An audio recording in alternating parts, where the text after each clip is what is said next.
जय हिंद दोस्तों, मैं विकास सिंह आपका स्वागत करता हूं आपके अपने परिवार गुरुजी विद कॉम्पिटिटर में। दोस्तों आज मैं आप लोगों के बीच बाल मनोविज्ञान का एक और टेस्ट लेके आया हूं। इसमें मैंने 30 क्वेश्चन वन लाइनर रखे हैं। दोस्तों बिना देर किए हुए हम इस टेस्ट को अटेम्प्ट करते हैं और देखते हैं। अर्थात ये टेस्ट क्या 30 क्वेश्चन है दोस्तों, इम्पॉर्टेंट क्वेश्चन है। चलिए हम बिना देर किए हुए पहले क्वेश्चन को देखते हैं।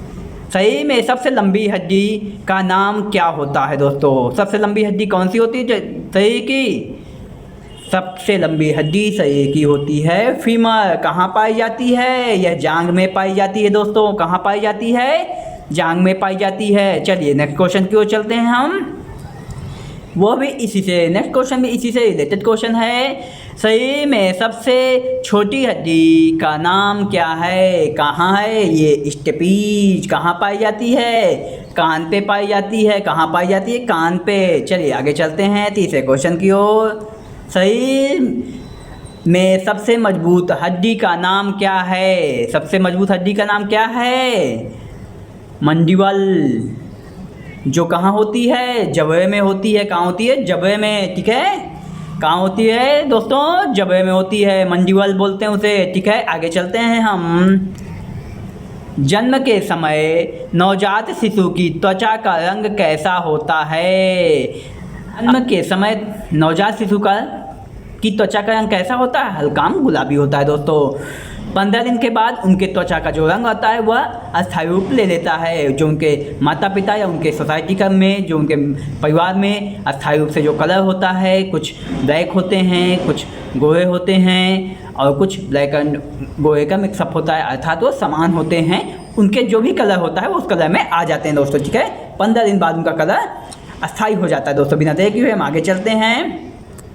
दोस्तों आपका स्वागत है गुरुजी विद कॉम्पिटिटर में। दोस्तों नवजात शिशु कितने घंटे सोता है? नवजात शिशु कितने घंटे सोता है? यह 18 से 20 घंटे सोता है, किंतु हर 2 घंटे में जागकर अपनी मांसपेशियों को घुमाता है। दोस्तों हर 2 घंटे में वो जग जाता है और क्या करता है? अपने मांसपेशियों को घुमाता है और कुछ हलचल करता है दोस्तों, जिससे कि वह जो उसके जकड़न है सही की वह उससे दूर हो जाती है। ठीक है, चलिए अगले क्वेश्चन की ओर चलते हैं। बालक का विकास 6 वर्ष तक लगभग कितने प्रतिशत तक हो जाता है? 6 वर्ष तक में वो कितने प्रतिशत तक उसका विकास हो जाता है? दोस्तों लगभग 90% तक उसका 6 वर्ष तक लगभग उसका 90% विकास हो चुका होता है उसके। ठीक है, चलिए बिना देर किए आगे चलते हैं दोस्तों नेक्स्ट क्वेश्चन की ओर। बालक का विकास 10 वर्ष तक लगभग कितने प्रतिशत तक हो जाता है? 90% तक कितने वर्ष तक हो जाता है आपका? 6 वर्ष तक। और 95% तक उसका विकास कितने वर्ष तक हो जाता है? उसके हर जो उसके पार्ट होते हैं उनका सबका डेवलपमेंट शुरू हो जाता है और वह समय के साथ परिवर्तन होता रहता है, लेकिन एक्चुअल में जो उनकी शुरुआत होती है वहाँ तक का उसका विकास कहाँ तक 10 वर्ष की अवस्था में हो जाता है। दोस्तों चलिए आगे चलते हैं बिना देर किए हुए। बाल्यावस्था में बालक के शरीर में कितनी हड्डियां होती हैं? बाल्यावस्था में बालक के शरीर में 270 हड्डियां से लेकर के 350 हड्डियां तक होती हैं। कितनी हड्डियां होती हैं? 270 से 350। चलिए नेक्स्ट क्वेश्चन की ओर चलते हैं दोस्तों। हमारा नेक्स्ट क्वेश्चन है निःशुल्क एवं बाल शिक्षा का अधिकार एवं अधिनियम 2009 का विस्तार किस राज्य में नहीं हुआ था? किस में नहीं हुआ था? जम्मू कश्मीर। 2009 में, क्योंकि वह क्या था? वह भारत से एक अलग राज्य था, मतलब कि वह विशेष राज्य का दर्जा 370 के तहत उसको प्राप्त था दोस्तों। तो इसलिए भारत में जो नियम लागू होते थे, अगर वहाँ के विधानसभा के क्षेत्र में अगर वहाँ पे पास हुआ है तो वह वहाँ लागू होगा, अदरवाइज वह नहीं लागू होता था दोस्तों। ठीक है, चलिए अब वह प्रोसेस नहीं रह गया है। आगे चलते हैं। शिक्षा का अधिकार 2009 के तहत निजी विद्यालय को कितने प्रतिशत सीट आरक्षित करना अनिवार्य होगा? कितने प्रतिशत? 2009 शिक्षा का अधिकार जो नियम है उसके तहत जो प्राइवेट विद्यालय हैं, निजी विद्यालय हैं, उनमें 25% सीटों को आरक्षित करना अनिवार्य रखा गया है दोस्तों। चलिए बिना देर के हुए आगे चलते हैं हम। 25 से कम बुद्धि वाला बालक क्या कहलाता है? 25 से कम बुद्धि वाला बालक क्या कहलाता है बच्चों? ज कहलाता है। क्या कहलाता है? ज कहलाता है दोस्तों। ये अभी क्वेश्चन जो है इनको बेसिक क्वेश्चन है, इनको आप देखिए। जब मैं डिटेल में बुद्धि पढ़ाऊँगा तो मैं वहाँ पे बड़े डिटेल में पढ़ाऊँगा। अभी ये नॉर्मल क्वेश्चन है। टर्मन साहब ने जो बुद्धि लब्धि की सारे दी थी उसके हिसाब से 25 से कम वाले बुद्धि के जो बालक होते हैं वो किस कैटेगरी में आते हैं? जय बुद्धि में आते हैं दोस्तों। चलिए आगे चलते हैं। यौन यदि समस्त जीवन का नहीं तो किशोरावस्था अवश्य ही मूल तत्व है। किसने कहा है ये शब्द? किसका वर्ड है? यौन यदि समस्त जीवन का नहीं तो किशोरावस्था का मूल तत्व है। किसने कहा है? रॉस साहब ने कहा है। किसने कहा दोस्तों?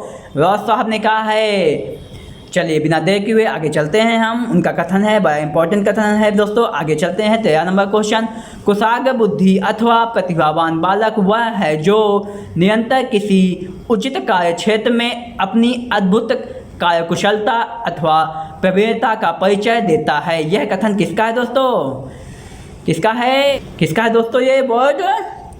यह है हैविंग हर्स्ट साहब का। किसका है? कुशाग्र बुद्धि अथवा प्रतिभावान बालक वह है जो निरंतर किसी भी उचित कार्य क्षेत्र में अपनी अद्भुत कार्यकुशलता अथवा प्रवीणता का परिचय देता है। हैविंग हर्स्ट साहब का यह कथन है दोस्तों। चलिए आगे चलते हैं। पिछड़ा बालक वह है जो अपने अध्ययन के मध्यकाल में अपनी कक्षा का कार्य जो उसकी आयु के अनुसार एक कक्षा नीचे का है करने में असमर्थ है। क्या किसने कहा है?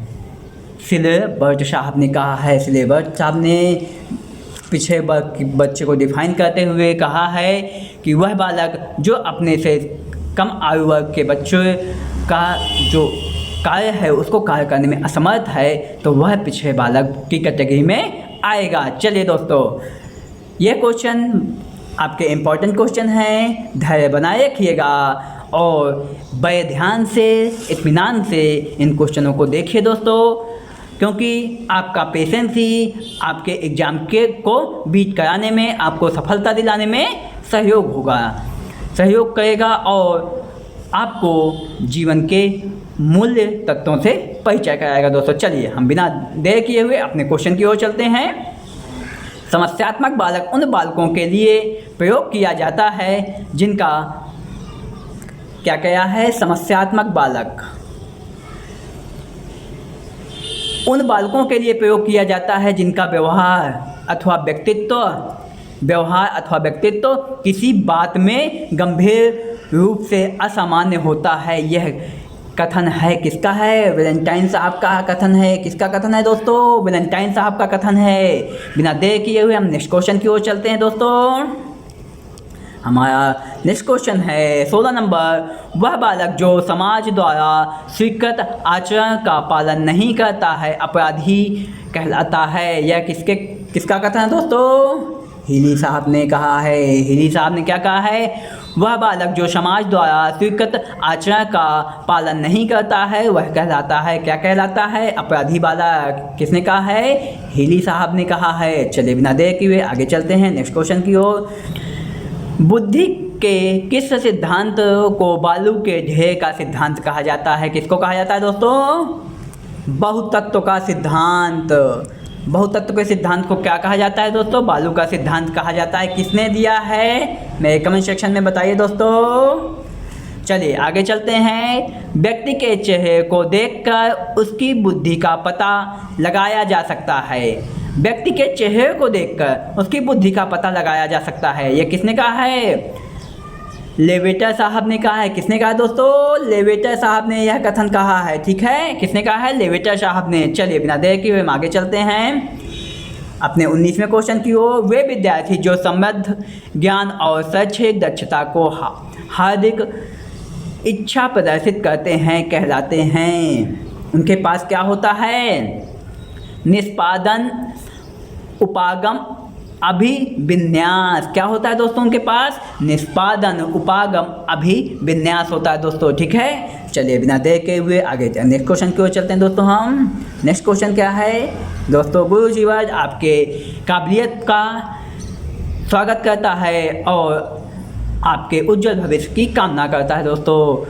हम 20वें क्वेश्चन की ओर देखते हैं। प्रतिभाशाली बालक वह बालक है जो अपने उत्पादन की मात्रा, दर तथा गुणवत्ता में विशिष्ट होता है। वह यह कथन दिया है, किसने कहा है? टर्मन और ओडन साहब ने कहा है। किसने कहा है? टर्मन और ओडन साहब ने क्या कहा है? प्रतिभाशाली बालक वह बालक है जो अपने उत्पादन की मात्रा, दर तथा गुणवत्ता में विशिष्ट होता है। ठीक है, चलिए आगे चलते हैं हम। टर्मन और ओडन साहब का ये कथन है दोस्तों। आगे चलते हैं बिना देर किए हुए। 12 वर्ष के बालक के मस्तिष्क का भार होता है, कितना होता है? लगभग 1260 ग्राम, जबकि एक स्वस्थ मनुष्य के मस्तिष्क का भार कितना होता है? बहुत इंपॉर्टेंट क्वेश्चन है। 1400 ग्राम, 1.4 kg। और लगभग 12 वर्ष के बालक का 1.26 किलोग्राम होता है दोस्तों। ठीक है, चलिए बिना देखिए आगे चलते हैं हम। मनुष्य के शरीर में कितनी हड्डियां होती हैं दोस्तों? मनुष्य के शरीर में जो हड्डियां होती हैं कितनी होती हैं? जबकि जन्म के समय बालक के शरीर में कितनी हड्डियां होती हैं? 270। और बाल्यावस्था में उसके शरीर में कितनी हड्डियां होती हैं दोस्तों? 350। और जब वो स्वस्थ पुरुष बनता है तब उसके शरीर में 206 हड्डियां होती हैं दोस्तों। ठीक है, 350 हड्डियां बाल्यावस्था में होती हैं। चलिए बिना देखिए हम आगे चलते हैं। हमारा 23वां क्वेश्चन है। बालक के विकास की दशा कैसी होती है? बालक के विकास की दशा कैसी होती है? वो उसका विकास किस तरफ होता है? सिर से पैर की ओर होता है दोस्तों। किस तरफ होता है? सिर से पैर की तरफ होता है। ठीक है, इसे क्या कहते हैं? इसे केंद्र से बाहर की ओर और सामान्य से विशिष्ट की ओर भी कहते हैं। क्या कहते हैं? सामान्य से विशिष्ट की ओर तथा केंद्र से बाहर की ओर। केंद्र से बाहर की ओर उसका विकास होता है। ठीक है, चलिए बिना देखे हुए आगे चलते हैं। विश्लेषणात्मक मनोविज्ञान के जनक किसको माना जाता है? विश्लेषणात्मक मनोविज्ञान के जनक जो है सिगमंड फ्रायड को माना जाता है। किसको माना जाता है दोस्तों? सिगमंड फ्रायड को माना जाता है। तूफान की अवस्था किसे कहा गया है दोस्तों? तूफान की अवस्था किशोरावस्था को कहा गया है। किसे कहा गया है? किशोरावस्था को कहा गया। किसने कहा है? ये क्वेश्चन जस्ट नीचे है। स्टैनले हॉल साहब ने किशोरावस्था को तूफान की अवस्था कहा है दोस्तों। किसने कहा है? स्टैनले हॉल ने किशोरावस्था को, एडोलसेंस को क्या कहा है? तूफान की अवस्था कहा है दोस्तों। आगे चलते हैं बिना देर किए हुए।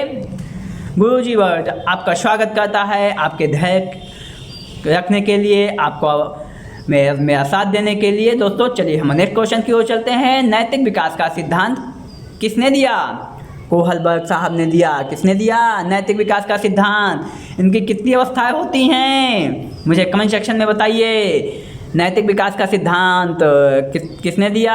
कोहलबर्ग साहब ने दिया। 28वें क्वेश्चन की ओर चलते हैं। मूल प्रवृत्ति का सिद्धांत किसने दिया दोस्तों? मैकडूगल साहब ने दिया। किसने दिया? मैकडूगल साहब ने इनके कितनी प्रवृत्तियाँ बताई हैं? 14 प्रवृत्तियाँ बताई हैं। कितनी प्रवृत्तियाँ बताई हैं? 14। ठीक है, चलिए आगे चलते हैं दोस्तों 29 क्वेश्चन की ओर। बिना देर किए हुए इस सेशन को ख़त्म करते हैं। आप धैर्य बनाए रखें। कोई प्रॉब्लम होगी तो उसके लिए मैं माफ़ी चाहूँगा। अगर मेरे लेक्चर में कुछ कमियाँ रह जाती हैं तो मेरे कमेंट सेक्शन में बताएं दोस्तों। चलिए हम बिना देर किए हुए अपने क्वेश्चन की ओर चलते हैं। संवेग क्या है? मन की उत्तेजित दशा को संवेग कहते हैं। क्या कहते हैं? संवेग क्या है? मन की उत्तेजित दशा जो होती है उसे क्या कहते हैं दोस्तों? संवेग कहते हैं। चलिए बिना देर किए हुए आगे चलते हैं हम। जैसे 2 एग्जाम्पल दिए हुए हैं, क्रोध और खुशी। चलिए आगे चलते हैं। लास्ट क्वेश्चन दोस्तों, इस सेशन का लास्ट क्वेश्चन। आपने धैर्य बनाए रखा, इसके लिए मैं तहे दिल से आपका वेलकम करता हूं और आपके उज्जवल भविष्य की कामना करता हूं दोस्तों। मुस्कुराते रहिए और अध्ययन करते रहिए। चलिए देखते हैं व्यक्तित्व का स्वतः सिद्धांत किसने दिया? व्यक्तित्व का स्वतः सिद्धांत किसने दिया? कार्ल रोजर साहब ने दिया। किसने दिया दोस्तों? कार्ल रोजर साहब ने दिया। दोस्तों आपने धैर्य बनाए रखा, इसके लिए गुरुजी वर्ड आपका तहे दिल से स्वागत करता है। और आपने इस वीडियो को देखा, इसके लिए मैं आपका तहे दिल से स्वागत करता हूं। मैं विकास कुमार सिंह अपनी वाणी को यहीं पे विराम देता हूं। दोस्तों नए लेक्चर में आपसे फिर मुलाकात होगी, तब तक के लिए दोस्तों जय हिंद।